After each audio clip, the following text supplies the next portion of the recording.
nous avons vu les variables et leurs types. Plus précisément, nous avons vu les variables de type entier, de type décimaux, les nombres complexes et les variables de type booléen, ainsi que les variables de type string, c'est-à-dire chaîne de caractères.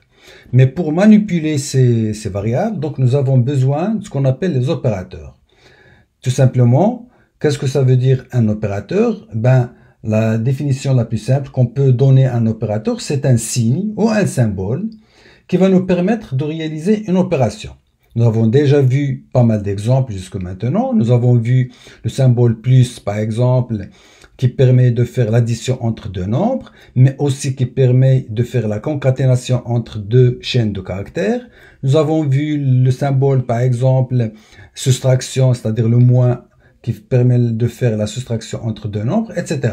C'est-à-dire nous avons déjà vu quelques exemples d'opérateurs et nous allons approfondir cette notion d'opérateur et nous allons voir donc d'autres types d'opérateurs. Voilà, donc en fait, Python dispose de nombreux opérateurs. Dans cette section, nous allons nous concentrer sur l'étude de 4 catégories d'opérateurs, à savoir les opérateurs arithmétiques, dont nous avons déjà vu quelques exemples comme l'addition, la soustraction, etc. Mais nous allons voir d'autres exemples d'opérateurs arithmétiques. La deuxième catégorie que nous allons voir dans cette section, ce sont les opérateurs d'affectation ou d'assignation. Nous avons déjà vu un exemple d'opérateur d'affectation simple qui permet d'affecter une valeur à une variable, mais nous allons voir d'autres exemples d'opérateurs d'affectation. Troisième catégorie, ce sont les opérateurs de chaîne de caractères. Quatrième catégorie que nous allons voir dans ce chapitre, ce sont les opérateurs de comparaison. Tout simplement, ce sont les opérateurs qui permettent de faire la comparaison entre les valeurs de deux variables. Voilà, c'est ça ce qu'on va voir tout au long de ce chapitre. Donc c'est tout pour cette petite vidéo introductive de ce chapitre et je vous dis à tout de suite. Arithmétique. Nous avons déjà vu bien sûr pas mal d'exemples d'opérateurs arithmétiques et je pense que vous êtes déjà familier avec ce type d'opérateur. Donc voilà les opérateurs arithmétiques les plus utilisés. Donc on a d'abord le plus, c'est l'addition, le moins, la soustraction, étoile désigne la multiplication et ici le slash c'est la division. Le pourcentage veut dire modulo, c'est-à-dire le reste de la division euclidienne de deux nombres. Double étoile c'est la puissance et double slash veut dire la division entière. Ouvrons PyCharm pour voir en pratique qu'est-ce que ça va donner l'application de ces opérateurs. Voici notre console Python pour mettre en pratique les opérateurs arithmétiques. Pour l'addition, nous avons déjà fait pas mal d'exemples, ainsi que pour la soustraction.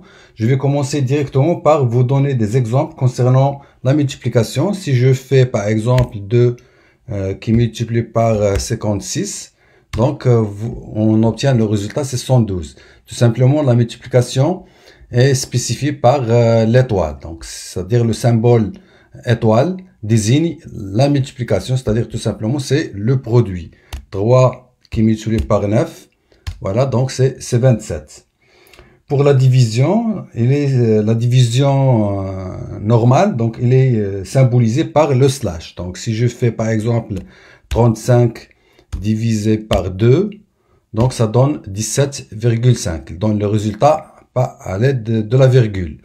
Si je mets par exemple 21 divisé par 8, donc ça donne 2,625 tout simplement. Donc la division est symbolisée par le slash tout simplement. Mais si on veut forcer cette division pour qu'il soit une division entière, c'est-à-dire on obtient un nombre entier, le résultat doit être un nombre entier, donc on va voir, donc on doit utiliser le double slash.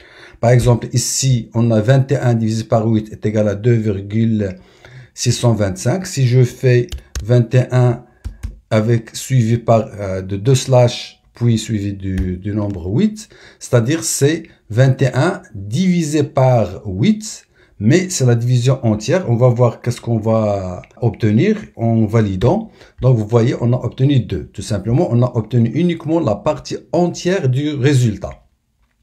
Voilà, c'est pour cela le double slash désigne la division entière, c'est-à-dire le résultat, ce serait un nombre entier. Je vous donne un autre exemple, 39 qui est divisé par exemple 17. Voilà, c'est 2 encore. Donc, normalement, 39 divisé par 17, c'est 2, pas mal de nombres après la virgule. Mais il nous donne uniquement le nombre qui est avant la virgule. Voilà, si je mets par exemple 39 divisé par 17, vous voyez bien que c'est 2,29411, etc., etc., etc.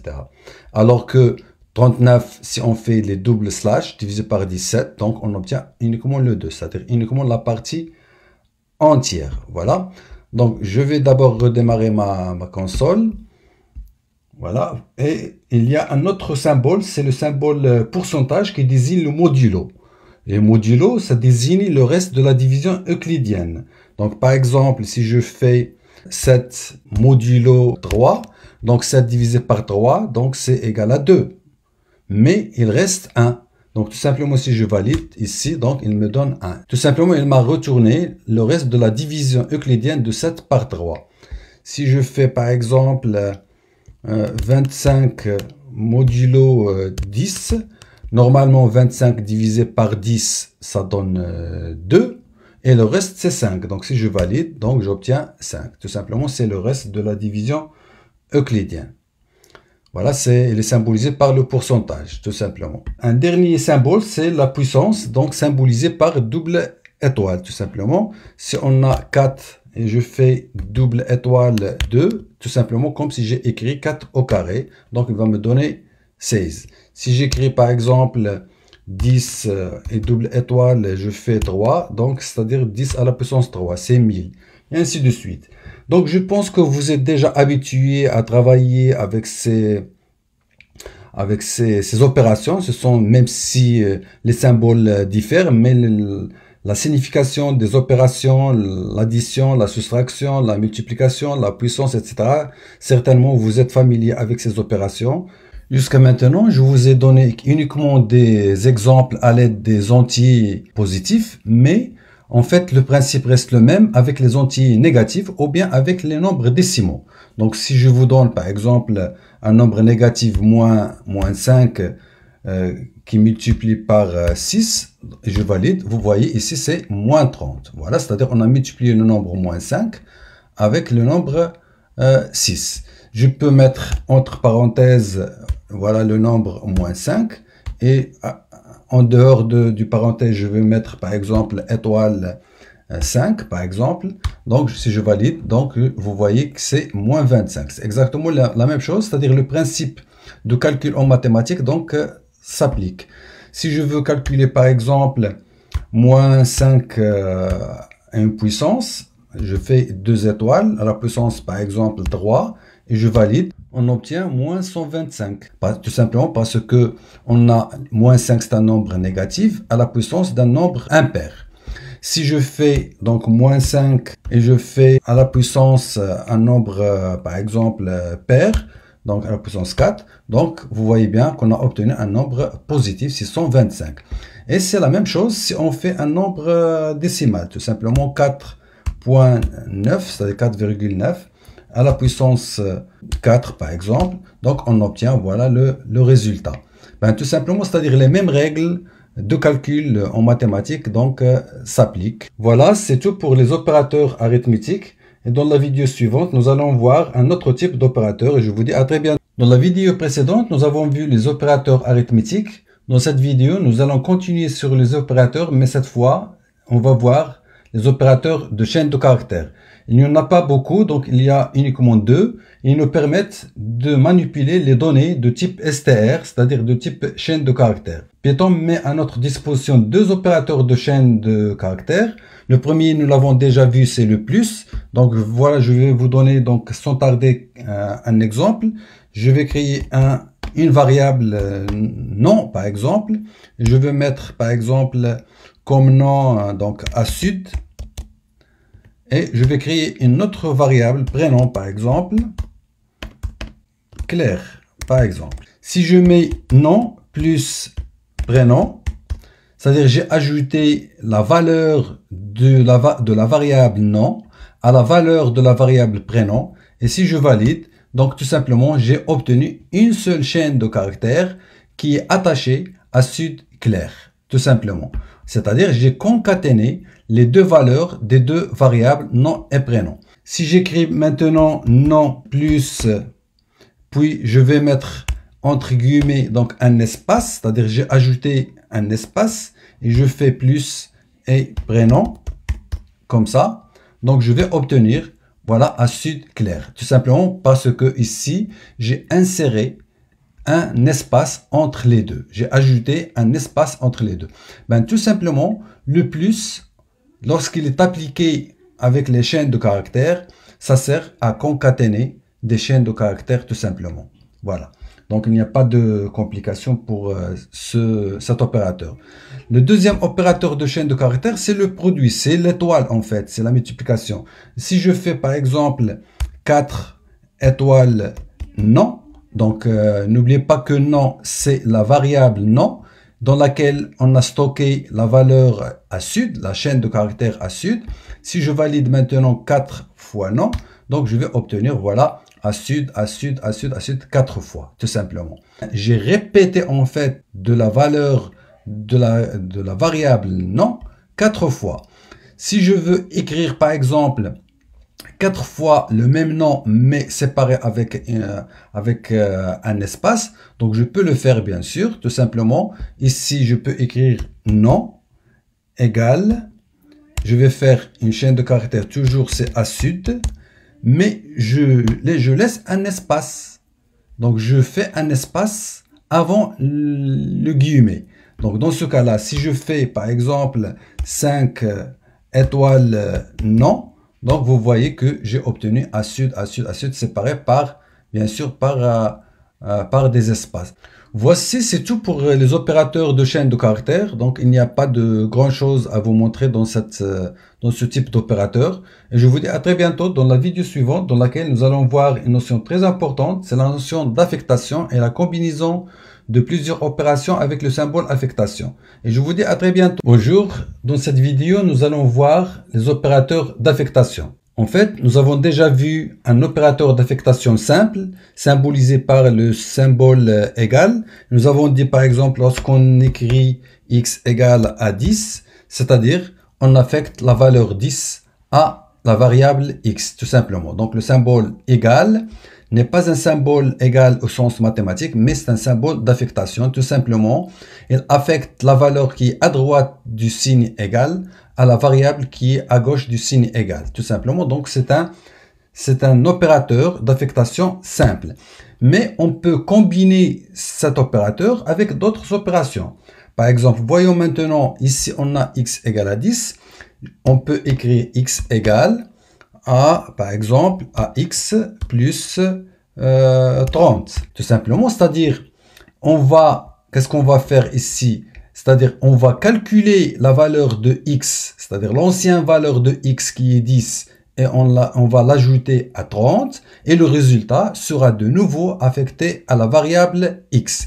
Si je valide, voilà ici déjà donc x égale à x plus 30, et si j'essaie d'afficher donc la valeur de x, vous voyez bien que c'est 40. Tout simplement, qu'est-ce qu'elle a fait Python? Elle a calculé la somme entre la valeur ancienne de x plus la valeur 30 et puis en même temps elle a fait une affectation, une nouvelle affectation en fait à la variable x. Voilà, si je répète ici, donc je peux écrire x égale à x moins 56 par exemple. Je valide. Si je veux x à quoi est égal, donc exactement c'est moins 16. Tout simplement parce que x moins 56, la valeur de x, l'ancienne valeur de x, c'est 40. 40 moins 56, c'est moins 16. Donc, voilà, c'est moins 16. Donc, en fait, dans ce cas-là, on fait deux opérations en même temps. D'abord, on fait une opération de somme, d'addition, puis on fait une affectation. Donc, cette écriture pourra être écrite d'une autre manière, plus synthétisée. Donc, on peut écrire tout simplement x plus égale, ici on a moins 16, donc plus égal, par exemple, 20. C'est-à-dire tout simplement, ici c'est exactement la même chose, comme si je vais écrire x égale à x plus 20. Voilà, si je veux savoir x à quoi est égal, donc ça donne 4. Pourquoi 4? Tout simplement, c'est moins 16 plus 20. C'est comme si j'ai fait x égale à x plus 20, tout simplement. Voyons maintenant y égale par exemple à 100. Voilà, y égale à 100. Si j'écris par exemple y égale à y plus 200, donc va donner donc y égale à 300. Voilà. Mais si je vais écrire maintenant z égale la même valeur égale à 100, et je vais écrire z plus égale 200. Voilà, je vais obtenir donc la même valeur, c'est 300, tout simplement. Voilà, c'est-à-dire tout simplement, l'écriture y égale à y plus 200, c'est exactement la même chose, comme si j'écris y plus égale 200. Voilà, c'est très important de comprendre le principe parce que c'est exactement la même chose avec les autres opérations. Je redémarre d'abord ma console et je vais faire maintenant avec la même chose mais avec la soustraction. Donc supposons que x égale à 5 par exemple. Si je fais x égale moins égale à 4, donc ici je valide et j'affiche la valeur de x, c'est 1. C'est-à-dire, qu'est-ce qui s'est passé? Donc, tout simplement, comme si j'ai fait x égale à x moins 4. C'est-à-dire, comme si j'ai retranché 4 de 5. Voilà, de l'ancienne valeur. Un autre exemple, y égale par exemple à 10. Donc, voilà. Et si je fais par exemple y moins égale à 20, par exemple, c'est-à-dire comme si je vais retrancher 20 de l'ancienne valeur de y, c'est-à-dire comme si je vais faire 10 moins 20. Donc si je valide et j'écris donc y, donc voilà c'est moins 10 tout simplement, c'est-à-dire 10 moins 20. Et c'est la même chose pour les autres, pour la multiplication par exemple, je vais écrire pour le moment z égale par exemple à 100 et je vais mettre z étoile égale à 2. Ben, imaginez-vous qu'est-ce qu'on va obtenir. Ben, tout simplement comme si je vais mettre d'abord, je calcule la valeur de z, c'est-à-dire l'ancienne valeur de z, on va la multiplier par 2, c'est-à-dire 100 qui multiplie par 2, c'est 200, et on va affecter cette nouvelle valeur à z. Donc si je valide et je cherche la valeur de z pour l'afficher, donc c'est 200, tout simplement. Donc je peux vous donner un autre exemple. T égale à 40,7 et je vais faire T par exemple étoile égale à 3. Donc tout simplement, qu'est-ce que je vais faire? Comme si je vais multiplier d'abord 40,7 par 3 et le résultat sera affecté à la variable t. Donc je valide et j'affiche t, donc ça donne 122, etc., etc. Le même principe donc s'applique pour les autres opérations mathématiques. Donc je vais d'abord redémarrer cette console et je vais vous donner un exemple ou deux pour les autres opérations. Je vais mettre x égale à 10 par exemple, un exemple simple, et je vais mettre x, le symbole de division, c'est-à-dire le slash, égale à 2. Tout simplement, qu'est-ce que je vais faire? C'est comme si je vais diviser 10 par 2 et j'affecte la nouvelle valeur, le nouveau résultat à x, tout simplement. Donc si je valide, voilà, et j'affiche x, ben, ça me donne 5, tout simplement. Donc 10 divisé par 2, c'est 5, et 5 sera affecté à x, tout simplement. Donc je vais mettre y égale à 200,54 par exemple, et je vais mettre par exemple la puissance. Maintenant je vais mettre la puissance y, la puissance c'est double étoile égale à 2, C'est-à-dire tout simplement, je vais mettre 200,54 au carré et j'affecte le résultat à y, tout simplement. Si j'affiche la valeur de y, tout simplement, voilà le résultat. Ben, tout simplement. Il nous reste l'opérateur modulo, c'est-à-dire le symbole pourcentage. Je vais mettre, par exemple, z égale à 23 et je vais mettre z, le symbole pourcentage, c'est-à-dire qui indique le modulo, égale à 2. C'est-à-dire, qu'est-ce que je veux dire par cette écriture? Ben, tout simplement, comme si je veux chercher le modulo de 23 par 2, c'est-à-dire le reste de la division euclidienne de 23 par 2, et je mets le résultat, je la stocke dans la variable z, c'est-à-dire je l'affecte à la variable z.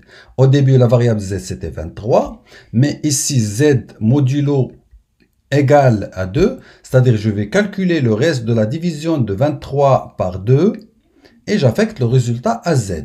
Ben, 23 divisé par 2, c'est 11, et le reste c'est 1. Donc si je valide, et j'affiche Z, voilà, c'est 1. Voilà, on a fait le tour sur les opérateurs d'affectation. Pour récapituler, voici le tableau qui résume l'ensemble des opérateurs d'affectation que nous venons de voir. Ben, le signe égal, c'est une simple affectation tout simplement. Plus égal, donc lorsqu'on écrit x plus égal à a, donc c'est comme si on écrit x égale à x plus a. X moins égal à A, c'est comme si on écrit X égale à X moins A. X étoile égale à A, c'est comme si on multiplie X par A et on affecte la valeur ou bien le résultat à X, et ainsi de suite. C'est-à-dire toujours, c'est le même principe. Voilà. Donc c'est tout pour cette vidéo, c'est tout pour les opérateurs d'affectation. Et je vous dis à très bientôt dans la vidéo suivante dans laquelle nous allons étudier un autre type d'opérateur. C'est le type d'opérateur de comparaison. Dans les séquences précédentes, nous avons vu les opérateurs arithmétiques, les opérateurs de chaîne et les opérateurs d'affectation. Et nous allons terminer cette section par les opérateurs de comparaison. Comme vous le voyez, il n'y en a pas beaucoup. Donc tout simplement ici, si on met le double signe égal, donc tout simplement ça désigne égal. C'est-à-dire si on met une quantité à gauche et une quantité à droite des deux symboles égales, cela veut dire que la donnée qui est à gauche est égale à la donnée qui est à droite. Ben, c'est-à-dire le symbole d'égalité mathématique est symbolisé par le double égal. Ici, si on met le point d'exclamation suivi du signe égal, tout simplement ça veut dire différent. Puis l'autre symbole, donc c'est supérieur, voilà. Ici supérieur ou égal, inférieur strictement et inférieur ou égal, tout simplement. Ouvrons notre environnement PyCharm pour faire quelques démonstrations. Voici la console Python. Si on met par exemple 2 égale à 5 et je valide, donc vous voyez bien que le retour était false, tout simplement, c'est-à-dire Python a testé cette égalité entre la donnée à gauche et la donnée à droite, et il a identifié, il a détecté que ces deux données ne sont pas égales. Par conséquent, il a retourné false. Voilà. Donc, si je mets par exemple 2 égale à 2.0 par exemple, c'est-à-dire 2 ici c'est un nombre entier et 2.0 c'est un nombre décimal, mais en termes de valeur, donc vous voyez qu'elle est vraie, c'est-à-dire Python nous a retourné true, donc c'est-à-dire les deux valeurs de gauche à droite des deux symboles d'égalité donc sont égales. Voilà, donc pour désigner par exemple on a 4.8 par exemple, si je mets point d'exclamation suivi d'égalité puis je mets 5, voilà, donc je valide. Ben oui, donc le résultat c'est true, tout simplement, c'est-à-dire que c'est vrai, 4,8 est différent de 5. Voilà, c'est pareil, si je mets 3 inférieur à 4, donc c'est vrai parce que tout simplement c'est 3, il est bien inférieur à 4. Si je mets par exemple 3 inférieur strictement à 3, donc c'est false, parce que tout simplement 3 n'est pas inférieur strictement à 3, mais si je fais 3 inférieur est ou égal à 3. Donc, ça va retourner true, tout simplement parce que, effectivement, 3, il est inférieur ou égal à 3. Donc, c'est-à-dire, il y a l'une des deux options, soit 3 inférieur strictement à 3, ou bien 3 égal à 3. Et bien, ici, nous sommes dans le deuxième cas. Et c'est pareil pour l'autre. Donc, si je fais, par exemple, 10 supérieur strictement à 12, donc, il va retourner false, tout simplement parce que cette inégalité n'est pas vraie, donc 10 n'est pas supérieur à 12. Donc c'est pour cela qu'il nous a retourné false. Mais si je fais par exemple 10 inférieur à 12, dans ce cas-là, donc il va retourner donc true, tout simplement parce que c'est vrai. En fait, je pense que ce sont des opérateurs auxquels vous êtes familiers à les utiliser. Donc il n'y a pas grand-chose à dire concernant ces opérateurs. Et je vous dis à très bientôt.